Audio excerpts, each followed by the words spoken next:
尊敬的战友们好，今天是10月24号，文贵直播啊，现在不是报平安直播，上午报完平安了啊。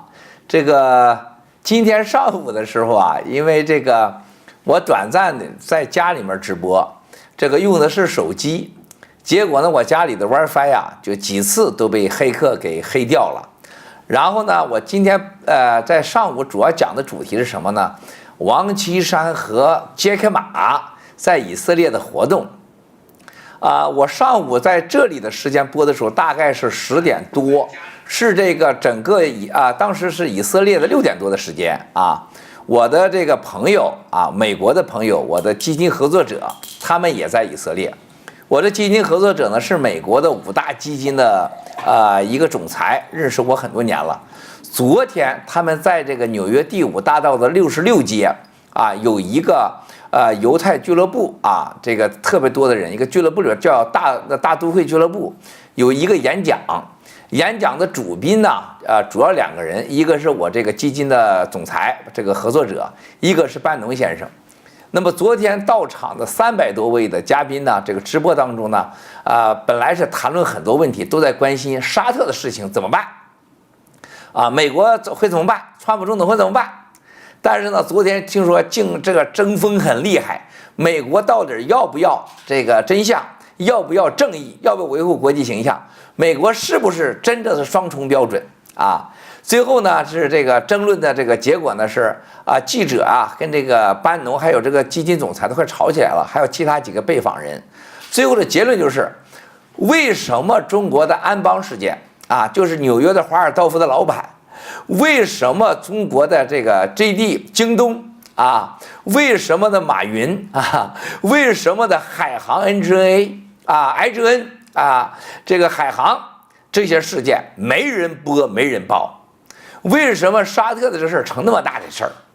美国和沙特有100年的历史，还有核心的利益为什么没人报？说大家要报，要说惩罚，一起来昨天吵得很热闹。我这位朋友呢，基金总裁呢，就是昨天在第1段完以后，直接去机场直飞以色列这个飞到以色列呢，这个和他的另外一个合伙人，他的副总裁 CFO 在以色列见面。这位 CFO 跟我认识我也20几年了他是这个那叫什么他不是犹太人，他是一个叫什么节？这个美国那叫什么节？美最多那个爱尔兰人我前面是凯瑞美女这个爱尔兰人，他呢先到的另外一个呢，这个副总裁是犹太人他们是另外一架私人飞机到的，他们和马云的私人飞机几乎差几乎没多长时间同时到达的，都是特拉维夫机场马云先生昨天呢，这个有几个人不是像原来似的前呼后拥这家伙比总统的派还大。他同样的是和我这位基金合作者几位朋友住在特拉维夫的英廷康特奈特酒店英廷康，看上去马云气色不太好，比较沮丧。但是在机场他们告诉我说，他们发现马云一去旁边那些商业间谍记者很多人盯着他很多人打听消息。马云我相信他本人会知道的而且呢，另外一个先到的一个人呢参与了好几次的，就是王岐山的这个所谓的参观访问他们都在现场。而且呢，有几个人都是跟王岐山私下见了面。那么在我上午直播的时候，他们正在去会场的路上，是去耶路撒冷。从特拉维夫到耶路撒冷大概1个小时时间，大家都知道耶路撒冷的是晚餐，他们叫做欢迎晚餐。有总理内塔尼亚胡讲话就是开放了以色列这个和科技很安全的给世界安全的世界，欢迎海外投资。讲话的第2个人就是王岐山我那个时候正在说刚才就在我直播前，也就是在20分钟以前，他们刚讲完也就是耶路撒冷的11点钟，马云在场好几个警卫。今天晚上王岐山先生加强了警卫难以靠身很多人难以靠身。王岐山刚刚的讲话主题是什么呢？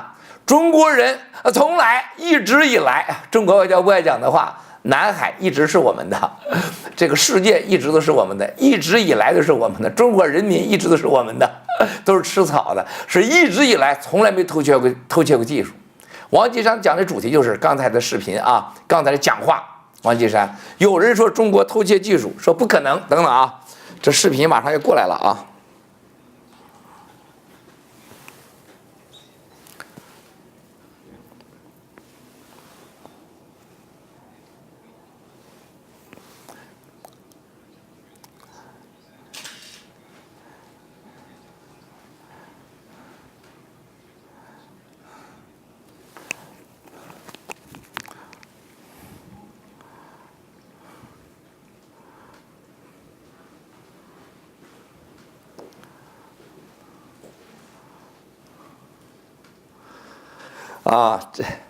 等我要回一下啊。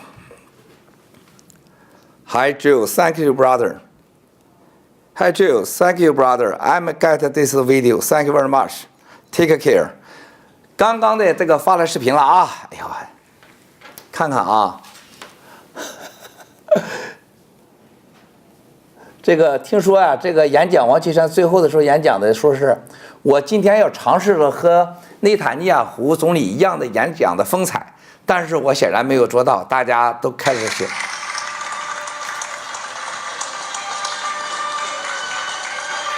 很长啊，很长，哇塞！啊，演讲啊。王岐山啊，王岐山啊！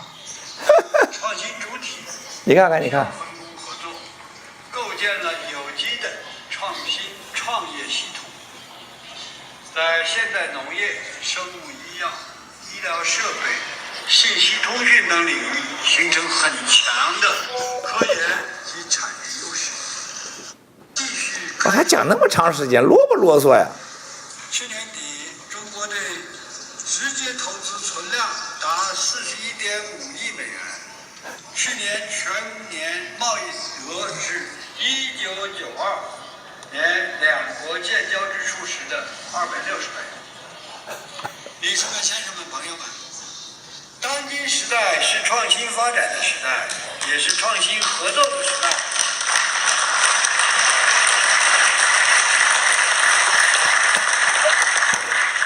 全球创新格局深刻调整，创新要素跨国流动，创新资源全球配置已成大势所趋。在这个时代，唯创新者胜，唯合作者强。凭借创新，发达国家才能保持经济活力，发展中国家资源贫国，中小国家。哎呦，我太爱你了，鬼子六，讲的太好了。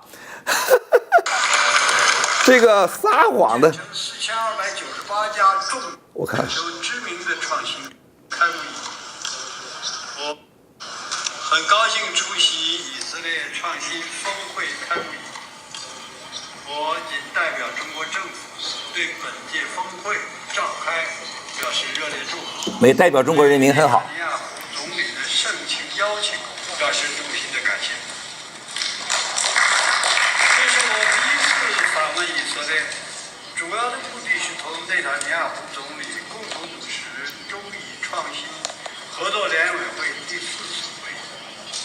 今天下午，我们围绕着创新合作深入交换了意见，达成了很多共识，建立了以创新为主题的合作机制，体现了中以两国对创新的高度共识和中以关系的鲜明特色。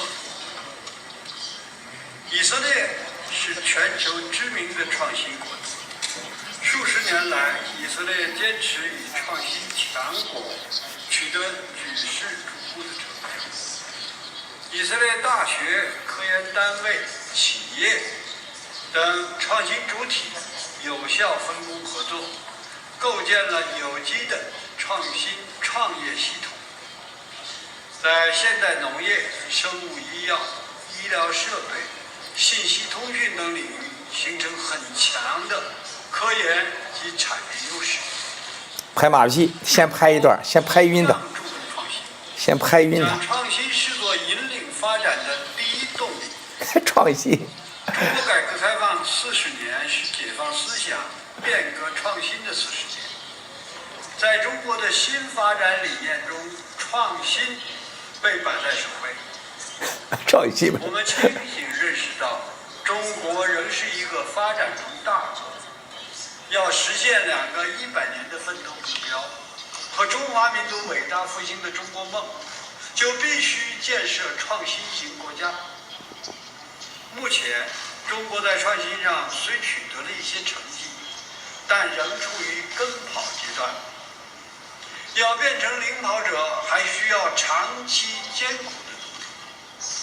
我们将继续坚持创新驱动发展。中国已是全球第2大研发经费投入国。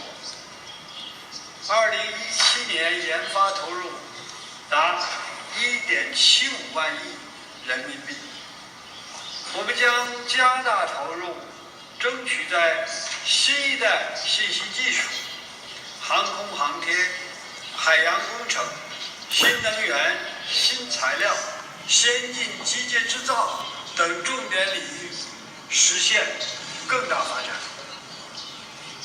维稳经费，维稳经费。改革以激发创新的活力，加强科技管理基础制度建设，提升创新主体领导作用。我们将继续开创年梦，中国已建成世界3系。我们将继续推进习近平主席和内塔尼亚胡逐渐成型。去年全年贸易热的时代，260倍。女士们、先生们、朋友们，当今时代是创新发展的时代，也是创新合作的时代。对的，川普总统来了，川普总统不合作啊。全球创新格局深刻调整，创新要素跨国流动，创新资源全球配置已成大势所趋。谢谢，狗屎！哎呀。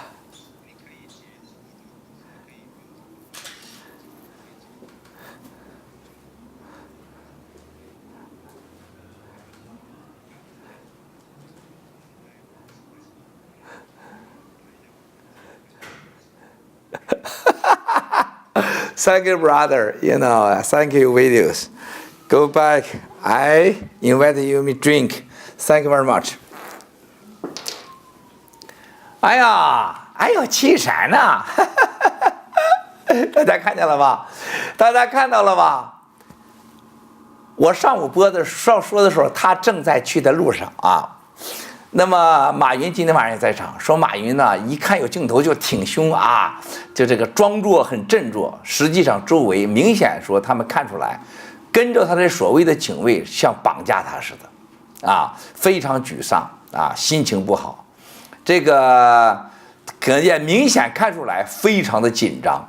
王岐山啊，今天是在我上午报的时候呢，说这个视频的时候，他今天下午按摩了一下啊，见了几个神人，就是以色列的啊几个非常亲共的人物啊，高科技投资家和高科技公司的老板，和国内的我几个朋友，长期的朋友啊，而且这几个公司呢是长期卖给中国中共，就是核心的什么监听啊、监控技术卖给2部啊、3部的设备，还有安全部是绝大数都是买他们的啊，巨大生意都是通过香港、澳门啊，还有原来有新加坡，现在不允许在新加坡了，转给这个中共的，这几个人都见了他。那么王岐山先生讲的主题是什么？你看，我们中国2025计划啊，产业计划是你们最大的机会，我们将有10万亿啊，未来的在整个国际市场的采购。你们不抓着机会，你们抓什么呀？你们傻呀，对不对呀？政客都是一时的，你们赚钱是永远的嘛。中国的2025是你们最大的机会以色列，你们的任何一个科技公司都要抓住这个机会，跟我们合作。主要是这个，就跟我当初说的一样，那时候没有视频呢，刚才视频已经看到了，跟我说的一模一样。中国2025计划、一带一路，你们来吧这就是在几周前他决定出访以色列，串访以色列时候我就说过，就拿2025拿市场明显公开的 BGY 市场准入的权利做交易然后呢就是掏美国人的钢以色列的技术绝对很多方面是超过美国的，特别在军事和维稳技术、管民和控民监听、跟踪、杀人屏蔽、网络这些核心技术，他要做的角色就是这个搞技术、搞油人民币交易。然后他为什么让马云去中国私人企业家你们都别去了别在这块，你们都不是主角了，回家吃草去吧岐山同志代表着我们党 CCP。 他讲完说完了以后，谁来给你提供钱呢？谁给你签合同随从的就是北方科技、中国还有保利公司、保利集团这几个军火商全都上来了，然后再给你合作的这些网络技术监控谁呀？Jack Ma 马云同志来了给你做交易。所以说今天中午的时候我跟美国的朋友在那吃饭，我说你们学不会 CCP 这些招，他们每分每秒都在运作着就是要3F 你美国 BGY 你美国。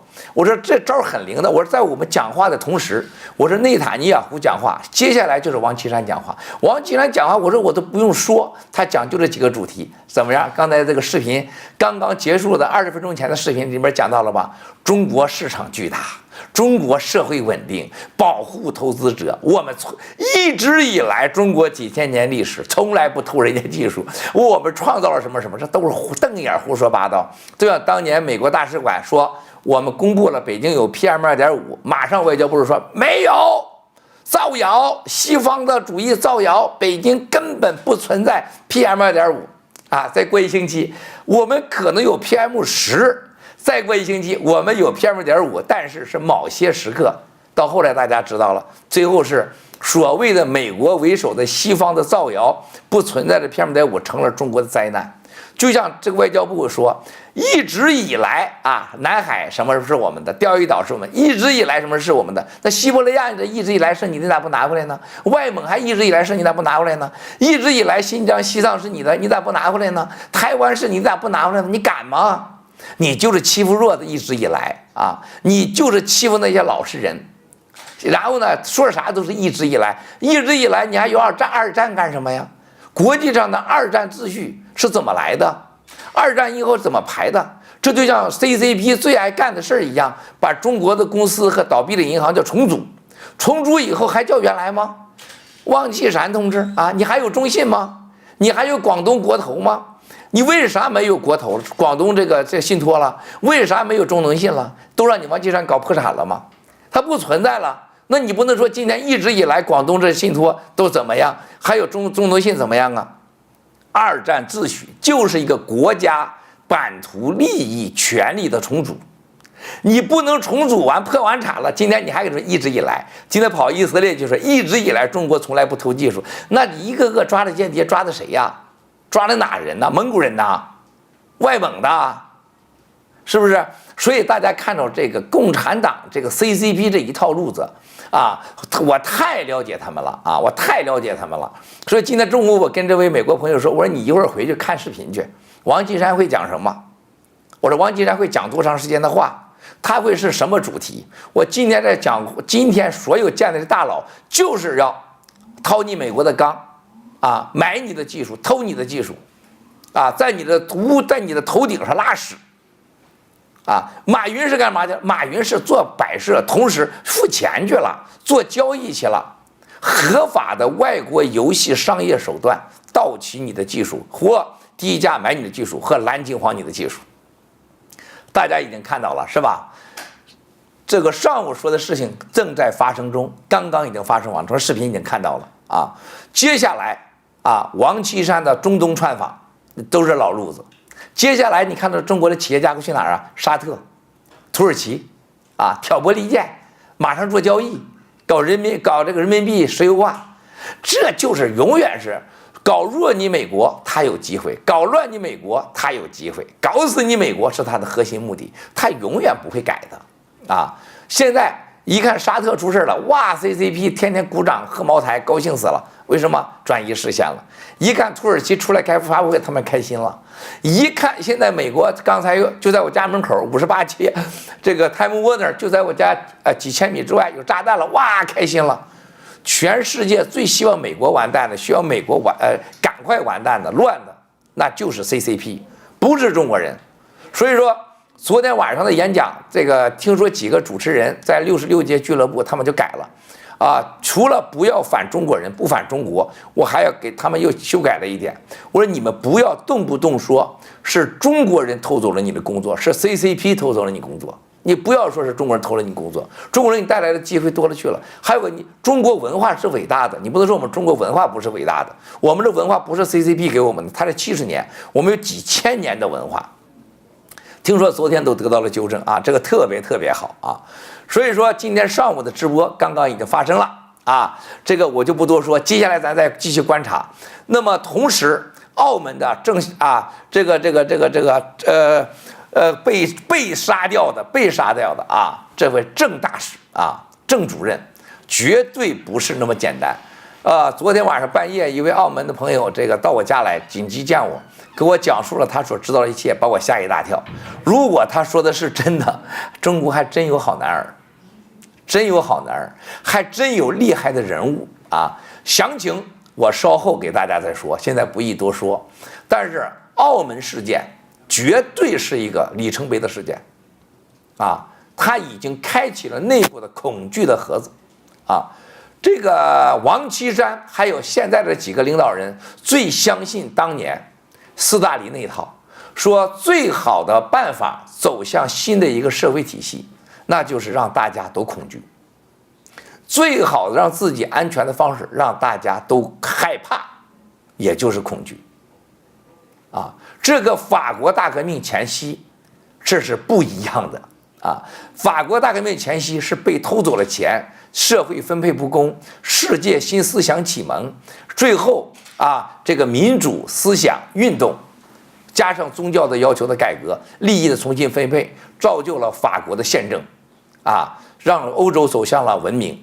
但是现在的 CCP 不是要走向宪政，它是要学习斯大林那一套，制造恐惧，是让自己更安全，可以更快的让走向自己设定的系统，那就是文化大革命那套系统那么整个澳门的这个郑先生敢走出这一步来，让我非常惊讶我不确定他是否是事实。他不但他被杀，还有一个军人，还有另外的2个人也被杀掉了，现在只大家不知道名字而已。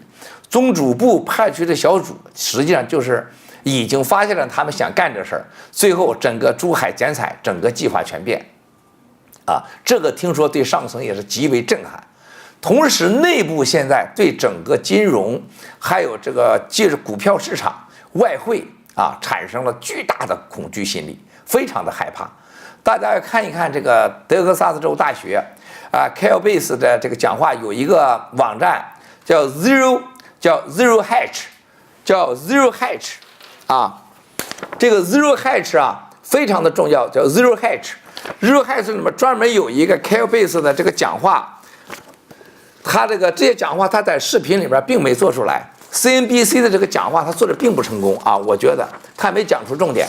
那么这个文章现在是整个基金业和全世界的做期指、金融期指，还有石油期指，还有做空港币和人民币的，现在已经成了圣经了已经成了圣经了，广泛流传。而且这个做空阿里巴巴的和做空腾讯的现在这个资金大涨，然后这个看到这几天的港币和人民币的做空资金是猛涨，而且港币前所未有的出现了拉锯状态7.85啊，到7.88、7.89，一旦突破7.90，那就是树倒了，咵一下全散了就。因为港币的核心啊，它就是跟美元挂钩，7.8啊，7.8。香港人可以随时把港币变成美元。那香港人想了，我为啥我在银行存美元呢？存那个港币呢？我存成港币就可以了嘛，而且你不能阻挡我。那么一旦大家都把香港的港币换成美元的时候，香港政府啊，一共才有法律上才4300多亿美元，4300多亿美元。现在大家要记住啊，有120亿美元是放给香港政府的，不归香港的银监会来管的。那么现在香港的所有市场上流通，香港的银监会啊能管的钱现金就是10个 billion，100亿美元。在法律上来讲，只要有人做空港币，他只有10个 billion的权利。但是呢，美国的基金我跟他们开会的时候，我说你们不要太天真，我说 CCP 和香港政府不像你想象那么无知，他一定会用他那120个 billion，就120亿啊来用的，甚至更多。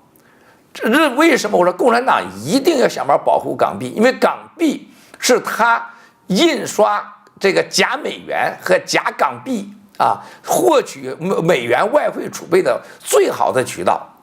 这些数是无人知道的啊，美国人从来也没搞明白过。我说他是一定要保护的，他一定拿出来5000亿来保，5000亿再加上啊，他的120亿香港政府控制的钱，再加上100亿在市场他合法能用的钱，我说他大概有6000亿。这是为什么现在大家你看高盛啊、摩根斯丹利啊，很多大的银行，这些做所谓对冲的，买金融和股票，还有这个货币啊对冲的，他们都不在香港操作啊，都是在美国操作的。那么这些钱加一起多少？迅速增加了上万亿美元。啊，这是香港政府 CCP 中国银行，他绝对不相信的，他觉得这胡扯的，不可能的啊，那是胡扯八蛋的。但是，一旦他们赢了，会赢大钱，甚至连高盛、摩根斯丹利的大投行都对付不起的可能都有，因为他一般来讲都跟你搞对冲嘛。因为你买这些基金买的期货都是跟高盛、摩根斯丹利的大投行买的时候，他可能一看你买那么大，我就给你搞对冲了。但是，一旦要是真是港币跌破了7.8以上的时候，那他真的对付不了，那就赔天大的钱了啊！那时候港币可能真的就没了，人民币就瞬间就没了啊！但是战友们，你们千万别掺和，拿自己钱就玩这个钱。你可以换成美金，你不要存港币，这是最好的办法。但是你别参与赌这事儿，因为你玩不起，这是大鳄鱼玩的游戏啊！这个我们希望的是什么？通过金融和市场真实的反应，让中国老百姓和香港同胞和台湾同胞获取真实的有能保证的货币到底是美金还是港币还是人民币，让老百姓不要被人家给抽了血，未来连买墓地的钱也没了，付房租的钱也没了，大家睡大街的机会都没有了，只是给中国老百姓一个真相，一个公平的选择，让中国人有安全的未来。有养老的钱，否则的话，他们一破产像王岐山搞的广东信托搞的这个中农信一样，一破产，谁也不理你了，你怎么办呢？你造反抓你。现在以色列正在买这个核心技术呢，可以监控你可以抓你，可以待在家里边就让你出不了门，让你失去控制力他都是搞这些核心技术。第一个核心技术要买的就是愚民、弱民控民。所以说他就准备好了，你上街了。所以说，让香港同胞、让台湾同胞、让澳门同胞、让国内的同胞们，把自己辛辛苦苦的救命钱、养老钱、治病的救命的钱和孩子上学的钱能保住，这是我们的核心目的。同时，让世界上更多的和平，让这个盗国贼们不能让他们1/1000、1/1000、1/1000的人统治了我们14亿人民，这是我们的核心目的。所以说，我们不是说做空它是我们的目的，让它倒下来是我们的目的，是让他们健康，是让他们给中国人未来不要再偷人民的钱了。这是我们的核心目的。我郭文贵可以在这发誓的讲，我不会参与一点做空，不会参与1分这个投资，1分都不会。因为我这辈子我不想有一天对着我子孙后代说，他的祖先曾经做空过港币，做空过人民币对我来讲那是极大的犯罪。我想让他们显露真相和真本位的价值，但是我不会参与。我在这里严肃的、认真的说，我不会像马云和那中国私人企业家满嘴喊着什么爱党、爱国、爱人民、忠于国家、忠于人民，最后就是天天偷钱、天天骗钱，满嘴瞎话，造假卖假。我郭文贵可以拿我的生命保证，我不会在这次做空港币和人民币上有1分的投资、1分的获利啊。凯尔贝斯这个德州大学的意义远超出大家的想象，他所做出来的这种美国金融界的这种领导性的作用，这是在历史上这就有重大意义，而且从来不可能有金融资本家说我拒绝跟从你，是不可能的。所有金融界人啊，只要听到有人吹哨，不管真假，立马跑，因为这是本能。因为告诉你这水里有毒，你还敢喝这水吗？不管是有没有毒，你都得跑。因为基金经理拿的都是别人钱，投行拿的都是别人钱，你承担不起这个风险，你只能跑。那么今天是德州大学，它不是一个民间机构、商业机构，它是永久性的国家性的机构，牵涉到美国各个方面的国家经济金融安全。它出来讲的话，它的领导作用是无可限量的。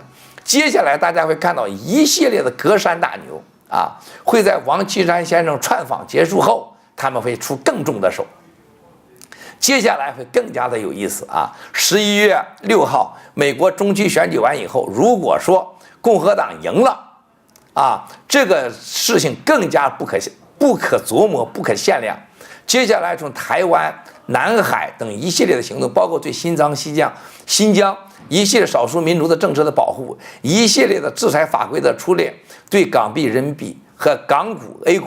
那将是一场绝对无法挽回的不可逆转的灾难，不管他们怎么忽悠都没用。刚才王岐山先生讲的这视频都是秘书写的啊，是按照党规党策啊。王岐山同志中间加了点油啊，加点什么油啊？润滑油。我想学内塔尼亚胡先生有风度的演讲，拍马屁拍得多肉麻呀，他都不知道这拍马屁在国际上多让人笑话。拍马屁就像刚刚18大以后，新政府上来说反腐的时候，我见到欧洲几个领导人，他们我说你怎么看待我们这新政府反腐啊？哈哈大笑，说这在欧洲、美国，这都早都已经是玩过的小政治游戏了，孩子玩的啊！什么反腐不就是干掉对手嘛？这不就是增加自己的权利吗？就像你这个拍马屁太低级了啊！当然大家在那笑的人绝大多数是什么？是苦笑。不是真心跟你笑，他们太享受这种无知的、愚蠢的，人家觉得你是裸体的啊，穿着皇帝新衣的那个人家的笑，他不懂啊。揭开马也得装着笑啊，然后得竖大拇手指头啊，在那块儿，悲剧呀，一切都是假的。所以说这个安娜·卡列尼娜这个卧轨自杀的时候说，这个世界上。爱情都是假的，一切都是假的。我说不是，爱情是真的，但是 CCP 一切都是假的啊！咱现在轻松一下，玩点真的啊。这个是上次啊，我在这里说，哎，给我打开了，凯瑞啊，这个哟呵，这是先，这是这个 Italo 啊 Fatali。Ferretti， 哎呀天哪，不会发意大利音。新领带啊，新领带，这都是我设计的啊，不同的料子啊。看看有多少这领带啊？这个领带的公司啊，是意大利呢，川普总统是几十年了啊，这是白的啊，你看这是白的，这个几十年了啊，都是用它的。川普总统一年大概也做个50到100条吧啊，我这回做多少条？82条，天哪，才80多条啊！红的，你看这红的啊，哇，这个适合王岐山戴，我觉得该送给王岐山啊，你是不是可以送给王岐山同志啊？你坐飞机送给去。耶路撒冷，哇塞，这个绿领带啊，也适合王岐山，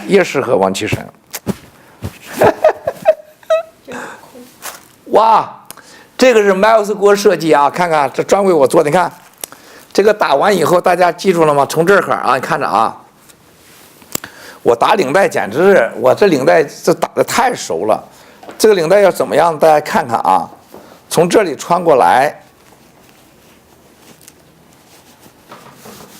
然后呢再从这儿穿过来，啊，大家看一看啊，是这样子的，这就是文贵的设计啊，文贵的设计。哇，这个红好，这个红，这个不能给王岐山，这个不能给，不舍得给他，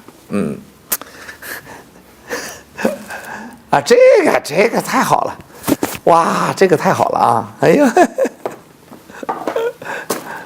还有啥？这个蓝的，哇哦，这个是这个材料的，这是丝混的啊，蓝的 ，blue， 有时候岐山同志也带 blue 啊，不过也应该送给王岐山一条 blue 的啊 ，blue tie， 在耶路撒冷打这个颜色是最棒的啊，因为这是那个国家的重要的颜色啊。还有啥呀？冬天的呀，冬天的，哇塞，咖啡色，冬天，这个是开斯米尔的羊毛的，驼羊毛啊，驼羊毛，天哪，啊，这个好，这个好，哇，你看这个黑的啊，哇，这个好，我超喜欢这个黑，哇！你看，我故意让它窄了一点，让它窄，比这个平常的领带窄一些，然后呢，跟我这个布尿衣的西装哈能配上啊！哇塞，这个漂亮！哇，这个好，这个也是丝混的，同样的这个料子啊，大家看到，因为这个呢，大家好在哪儿呢？就打完以后，你看大家看到啊。这个领带的好处是什么？看这个，然后打开以后，它迅速的恢复啊！我是卖领带的了，哇塞！真的做到了，这个特别有意思啊！大家看看，这个是黑的，然后这里边呢是另外一层料子，然后这是晚上啊，晚餐的时候，哇哦！你看这个比例多漂亮，这花啊，太性感了！哇塞，这个好！凯瑞，我真没想到这个能做那么好。这是那天我和凯瑞啊，这个跟他一起来订的。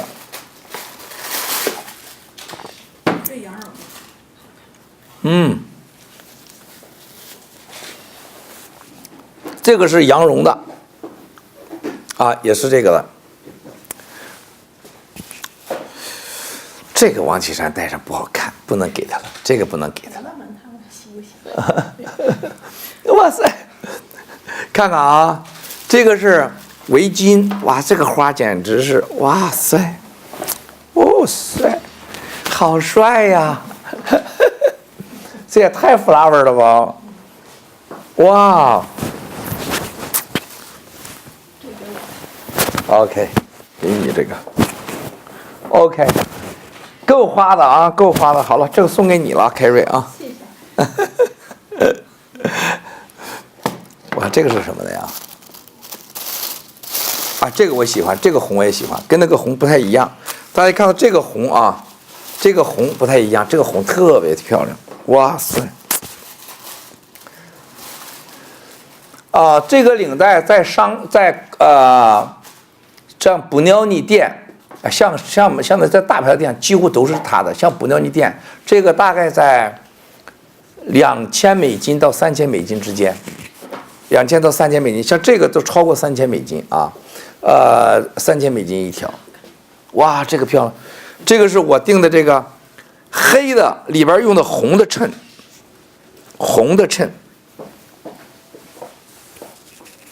这个也是晚上戴比较好。 啊，穿比较严肃的场合，新闻发布会可以戴这个领带。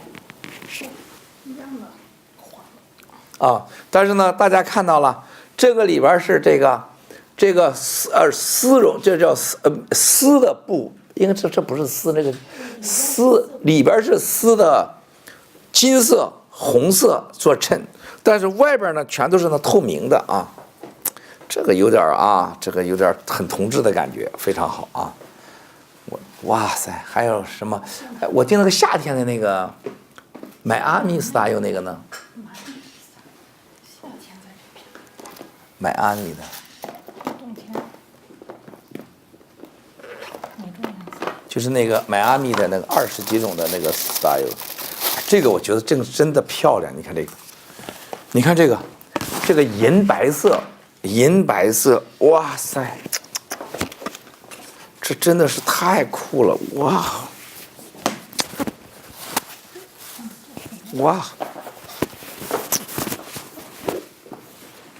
哇！是这个？我看，不是这个，这是那个晚装色的，就那个夏季的那个迈阿密 style 的。那这个是，这个红又不一样了，这个红啊，Burgundy 红。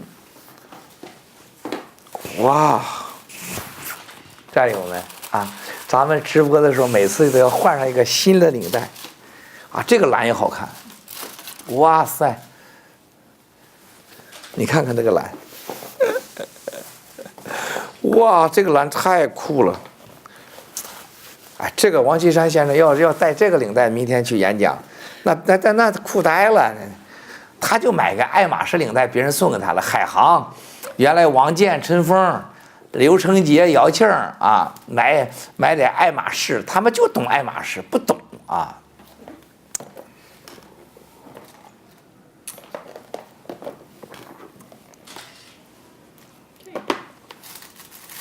不是，就是那个迈阿密 style， 这个不是，哇，这个白也好漂亮。你看大家这个白啊，你看它这个白，哇！你看这个白，哇塞！这是一种日本富士山的白，富士山的白，我超喜欢这个，超喜欢。这个也是羊绒的，羊绒这个是日本人最酷爱的，你看看啊，有点这种。浅灰色，灰白，哇，这个是打上去以后，这个是非常的精神，而且由于这个比例的改变，会非常的舒服。没有，你找那个，我一定要战友们看看那个夏天款，这个也是个绿的，料的不一样而已啊。这个绿领带真得打好了，不能乱打呀，乱打就出笑话了啊。这也是像，但是不是那个料的，我要的是佛罗里达那个。你看这个红，这个是中国的枣红，啊，还有啥呀？我看你们还没有找到凯瑞。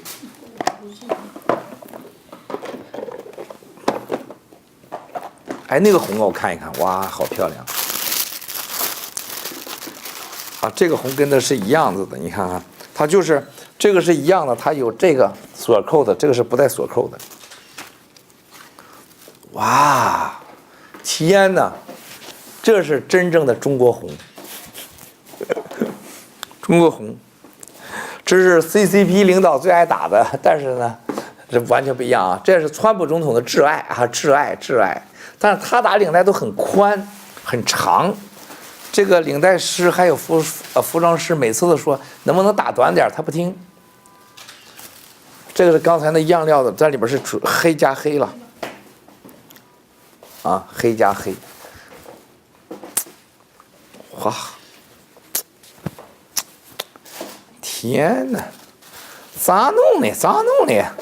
我现在就卖领带得了啊！实际上，你说王岐山的才华不需要去到国，他可以搞领带生意嘛，他也可以搞。看这个，哇，看这个白的。刚才大家看到那个黑的，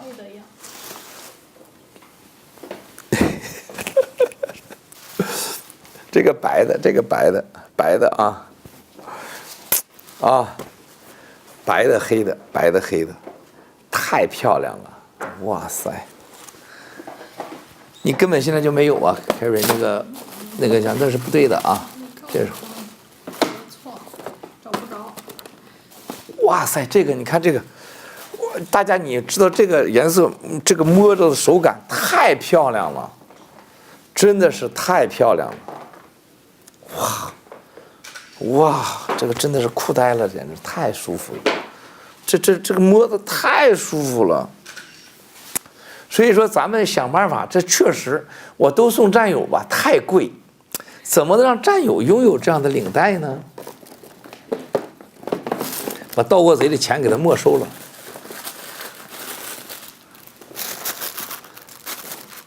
你看人家这个盒子，他这盒子要100多美金一个盒子，就是那天是100多美金吗？欧元。欧元，我天哪！你凯瑞，你们意大利人也太黑了。这个盒子就这个领带盒子要160欧元，160欧元吧，要做一个这盒子。本来给咱们郭站桩、郭帽子啊，郭站桩的帽子，每个人带个这个盒子这个牌子来了。这个做盒子这家做谁呢？叫他给咱做，160欧元。我的娘嘞，我怎么可能嘛？你看这个灰，哇，简直是太享受了！我摸着就是享受。经过创造、设计、研发、生产到运输过来，啊，太漂亮，太漂亮！哎呦，这个白，你看，这个白还不一样，跟刚才那个，哇！你看它俩料子是不一样的。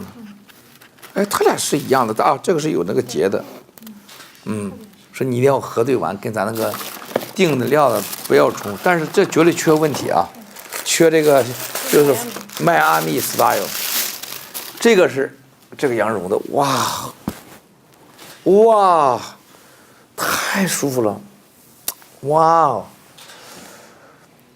谁说盒子一般？你是没看见的，战友们呐，这个盒子可太不一般了。这个质量太不一般了，这是真正的是，你看彩色的烙银的，你看彩色烙银的，这个不是开玩笑的，这盒子非常好。你看这个意大利人的设计真是天下第一，没得讲。哇！你看，亏了今天我嘚瑟跟战友们发现了，要不然我这过半年我才知道，这个货不对版呢。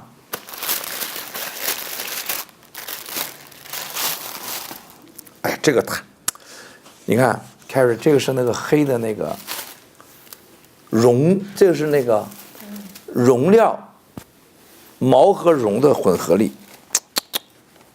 你看看，这个是毛，这是纯毛，这是冬天的秋装和冬装的领带。没了。哎，真的是有问题哎，凯瑞啊，他真的有问题啊，他这个。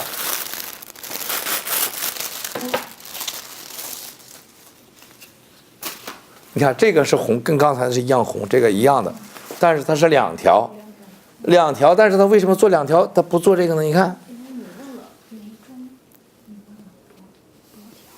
我要它多条，但是我这锅设计的呢，这咋打呀？这玩意儿，同样的领带怎么打呀？这真得送给人家岐山一条去，你赶快去飞到以色列送给人一条去，啊！岐山同志是好同志嘛？啊，是不是？到以色列都演讲去了，那么辛苦，是不是？制造别人的恐惧，就是走向自己设定的社会系统最好的方式。斯大林，啊，哎呀，我要这块，我这个是罗人平安娜的料子做的。哎，真的是哎，你看你打开那么多都没有，哎呀，凯瑞，你先不要了，行了，哎呀，我这跟你先拿走，啊，慢慢来啊，慢慢来，不着急。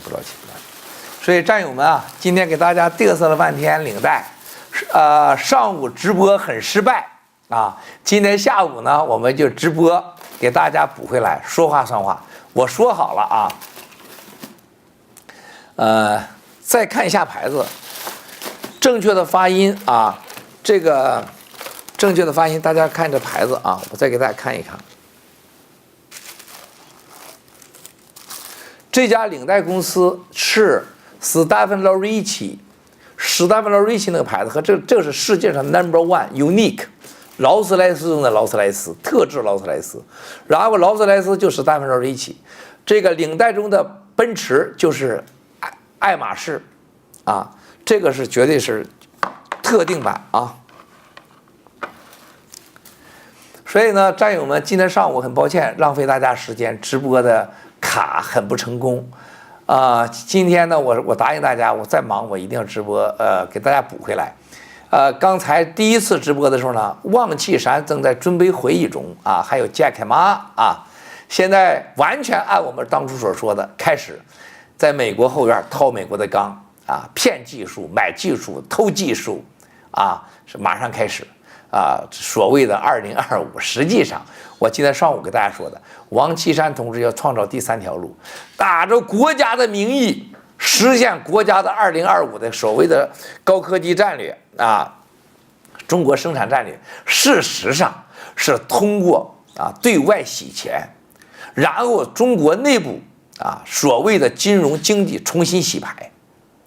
只有重新洗牌，制造恐惧，才能解决以前的骗和假和社会的所谓的贫富悬殊的矛盾。通过所谓的告诉大家贫富悬殊这个问题，转移视线，达到重新分配，然后呢瞒天过海，把王岐山、朱镕基、江泽民、江志成等家族的钱合法的洗到海外，通过一次一次这样的招商。洗牌，所谓的重新打开大门，啥叫重新打开大门？那个这个不要脸的说法，你家大门老重新打开有啥了不起？你本来就该打开的，你家开的是商店，又不是你家开的妓院，你老偷着关上门。所谓每次关上门就是暗箱作业一把，重新洗一次牌。所谓的天天喊着打开大门，但就是重新洗牌，就是骗人的啊！就是骗人的。你见哪个正常国家说过成天说我要打开门了，我打开门了，我继续打开门？他根本就是骗人嘛，你就是妓院嘛，对不对呀？所以说你看领着所谓的合法的蓝金黄者杰克马等几个大佬还有几个金融界大佬也去了，我在这不说，因为我们是朋友，我答应过不说他们这个都是跟着在后面继续落实蓝金黄。同时所谓的招商2025、2035就是重新洗钱、重新财富分配瞒天过海整个把权力私有化、财富公有化以后的利益分配分赃。然后王岐山同志特别是借力打力，我就借你这事儿，我搞一次联系，所谓替国家招商弄科技都是假的都是假的。你问问王岐山，他会带着他不信任的人去吗？他会把任何一个合同交给你私人企业家吗？他会把任何一个所谓的技术落户到他不认识私人企业家手里面？永远不可能。他们服务的是这个 CCP 的集权、维稳、统治、军事扩张、洗钱、保护财富、跟踪、抓捕，都是为这个服务的。说中国几千年来创造了多少什么文明？过去中国300年只有一样东西是中国发明的，就是牙签而这牙签现在人西方发展了上千种，已经超过它了。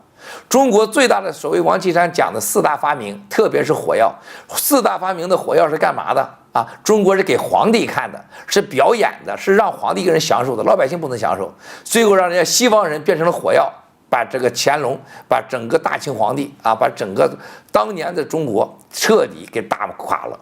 到今天我们的输在工业革命，中国人制造给皇帝的烟花成了中国的几百年的灾难。通过中国所谓的造纸什么的，中国造纸是干嘛的？是给皇帝画画的给皇帝画画的。纸张成了西方文明的工业革命的重要的一点，但是在中方完全没起到，不让老百姓用，被皇家垄断。中国有几样东西是为老百姓服务，哪个不是为皇权的？历史已经做出了最严厉的惩罚，把中国人置于了几百年的灾难之中，贫穷，甚至是回到了石器时代。今天到以色列去啊，今天14亿中国人又有几千年的历史。按照王岐山刚才主任的讲话，几千年来一直以来发展到今天，干嘛让以色列去？是上人家这舔脸拍人家马屁，低级下流的要人家技术去？为什么中国人不能创造中国自己的技术？这很简单，就是因为有独裁、弱民、孔民，他们相信商鞅那一套，就是为了达到统治的权利。啊，不惜一切代价，弱民、愚民、控民。